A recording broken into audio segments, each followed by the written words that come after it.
বসার মতো যোগ্য মনে করে ডেকে নিয়ে আসছেন। হাক্কানি ওলামায়ে কিরাম পীর মাশায়েখদের জবান থেকে অনেক অনেক মূল্যবান কথা শোনার সুযোগও দিয়েছেন। আজকে প্রথম দিনের মাহফিলের শেষ অধিবেশনের অপেক্ষা আবারও আল্লাহ পাক ঘুরে মিলে আমাদেরকে বসার তৌফিক দিয়েছেন। মেহেরবান আল্লাহ পাকের এই সুনিপুণ নির্বাচনে নির্বাচিত হতে পেরে আমরা সকলে শুকর আদায় করি আলহামদুলিল্লাহ।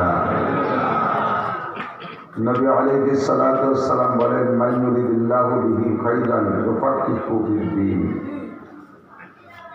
আল্লাহ তাআলা যার ইহকাল ও পরকালের কল্যাণ চান, কামিয়াবি চান, সফলতা চান, ভালাই চান, তাকে আল্লাহ তাআলা দ্বীনের কাজ করার তৌফিক দান করেন।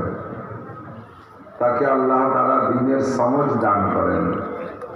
তাকে আল্লাহ তাআলা দ্বীনের কাজ করার তৌফিক দান করেন। অবশ্যই মাহফিল ভালো কাজ।